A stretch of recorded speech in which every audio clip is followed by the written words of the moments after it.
Morning dear students. जैसे कि last समय हमने आपको बताया था कि हमने स्पेशली आपके लिए संकल्प किया है कि 9, 10, 11 एंड 12 स्टैंडर्ड बच्चों के लिए स्पेशली इकोनॉमिक्स हम लोग इस पर फोकस करके हम लोग स्टैंडर्ड वाइज एंड उसके बाद में चैप्टर वाइज हम जाएंगे।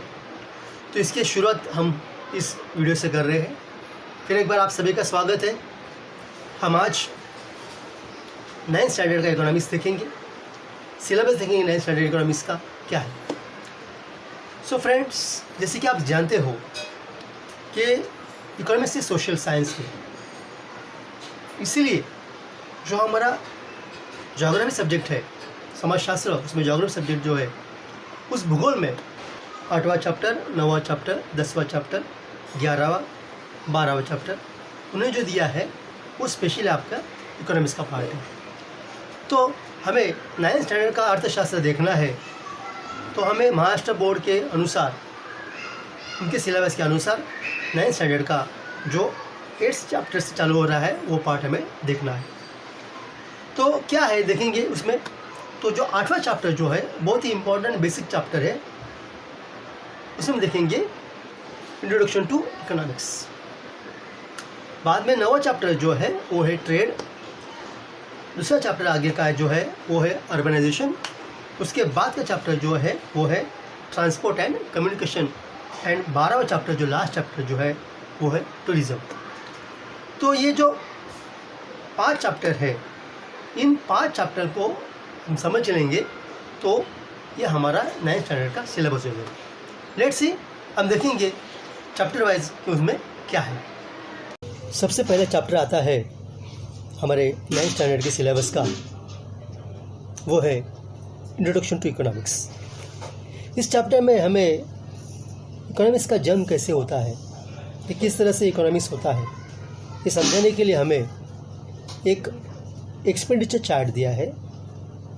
उस चार्ट से पता चलता है कि किस तरह से मैनेजमेंट ऑफ इंडिविजुअल या मैनेजमेंट ऑफ फैमिली फाइनेंस होता है, और इससे ही हम किस तरह से इनकम एंड एक्सपेंडिचर करते हैं, और इस मैनेजमेंट को ही इकोनॉमिक्स कहते हैं। ये समझाने की कोशिश हमें की गई है। साथ में पता चलता है कि किस तरह से इकोनॉमिक्स वर्ड जो है ये ग्रीक वर्ड ओइकोनोमिया से आया है। ओइकोनोमिया मीन्स फैमिली मैनेजमेंट। आगे चलकर उन्होंने हमें इकोनॉमिक्स की डेफिनेशन दी है, जो लायनल रॉबिन्स जी की डेफिनेशन है, तो हमें इकोनॉमिक्स के बारे में समझाती है। वर्ल्ड में ग्लोबल लेवल के ऊपर 3 तरह की इकोनॉमी चल रही है: capitalist economy, socialist economy and mix economy. साथ में हमें समझाने के लिए उन्होंने फैक्टर्स अफेक्टिंग एंड इकोनॉमी ये भी चार्ट दिया है। ग्लोबलाइजेशन ऑफ द इकोनॉमी के बारे में भी हमें उन्होंने बताया है कि किस तरह से इकोनॉमी ग्लोबलाइजेशन हो रही है। And functions of an economy, economy के कौन से फंक्शंस हैं ये हमें उन्होंने बताया है। साथ ही उन्होंने हमें फादर ऑफ इकोनॉमिक्स के नाम से पहचाने जाने वाले इकोनॉमिस्ट एडम स्मिथ, इनके बारे में हमें बताया है। इस तरह से इस फर्स्ट चैप्टर में हमारे सिलेबस के ये इंट्रोडक्शन टू इकोनॉमिक्स कवर किया है। बाद में इसका नेक्स्ट चैप्टर जो है वो है ट्रेड।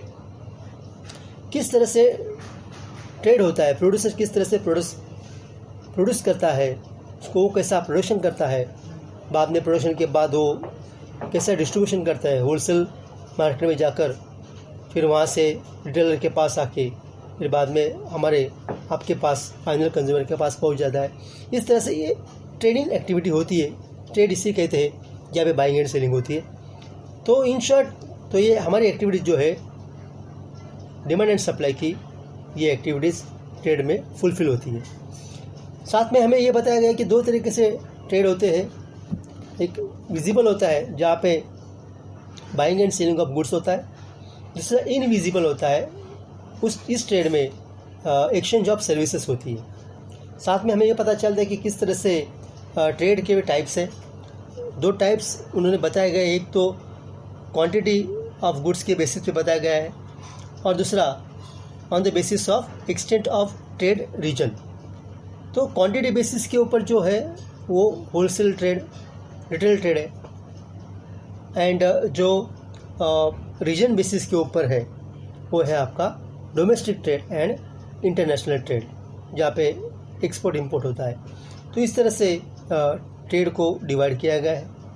साथ ही इस चैप्टर में हमें पता चलता है कि किस तरह से balance of trade, unfavourable trade and favourable balance of trade, इसके बारे में भी हमें इस चैप्टर में जानकारी मिलती है।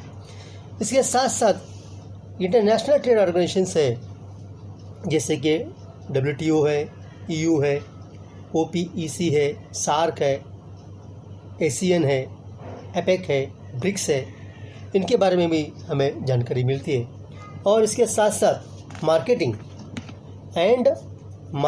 का इम्पोर्टेंस क्या है, मार्केटिंग की ज़रूरत क्या है, मार्केटिंग कितनी इम्पोर्टेंट है बिज़नेस के लिए या ट्रेडिंग एक्टिविटी के लिए, ये हमें इस चैप्टर में बताते हैं। इसके बाद आगे की बात आती है, वो है आपका नेक्स्ट चैप्टर, वो है अर्बनाइजेशन। इस चैप्टर में हमें पता चलता है कि अर्बनाइजेशन कैसे हो रहा है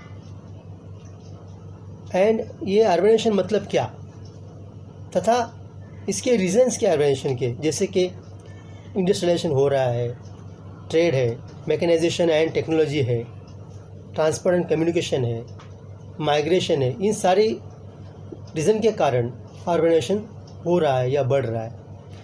इसके साथ हमें अर्बनाइजेशन में ये पता चल रहा है कि ये अर्बनाइजेशन के इफ़ेक्ट्स क्या हो रहे हैं। तो दो इफ़ेक्ट्स हो रहे हैं, एक पॉजिटिव इफ़ेक्ट्स हो रहा है जिसे कहेंगे हम एडवांटेजेस, और दूसरा नेगेटिव इफ़ेक्ट्स हो रहा है जिसे कहेंगे हम प्रॉब्लम्स ऑफ अनअर्बनाइजेशन। तो एडवांटेजेस ऑफ अर्बनाइजेशन में पता चल रहा है कि सोशल हार्मनी हो रही है, मॉडर्नाइजेशन आ रहा है, एमिनिटीज़ एंड फैसिलिटीज़ बढ़ रही है। तो ये प्लस पॉइंट है, ये मेरिट्स है, ये अच्छी बात है।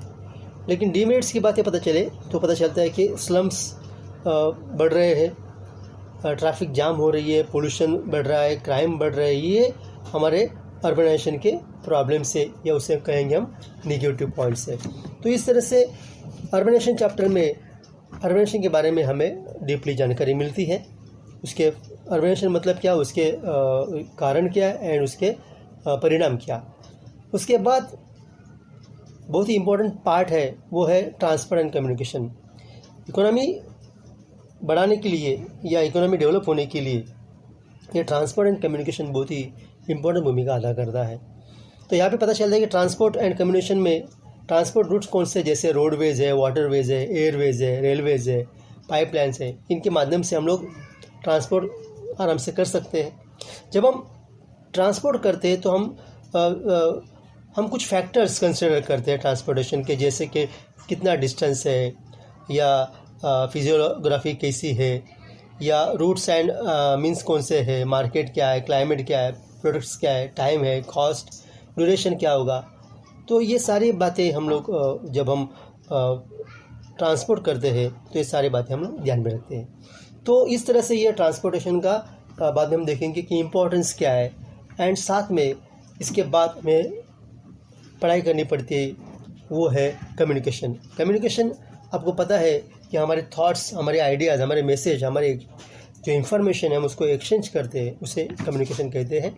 एंड उस कम्युनिकेशन के बारे में भी जो हमें बहुत ही पॉपुलर एंड बहुत ही इफ़ेक्टिव अभी आजकल के ज़माने में वे है, तो उस सोशल मीडिया के माध्यम से हम लोग ये कम्युनिकेशन आज के ज़माने में बहुत ही बढ़िया तरीके से कर रहे हैं। तो इस तरह से कम्युनिकेशन का भी अभ्यास हम इस चैप्टर में करते हैं।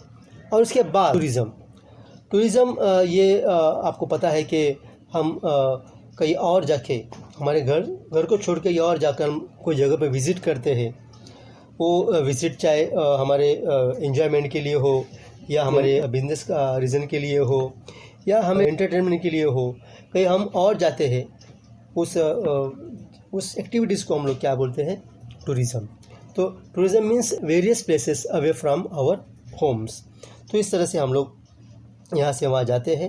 ये 2 टाइप्स होते हैं, जैसे डोमेस्टिक टूरिज़्म है, फॉरेन टूरिज़्म है, रीजन वाइज देखा जाएगा तो इस तरह से ये समझने के बाद हम इसका इम्पोर्टेंस समझने की कोशिश करते हैं।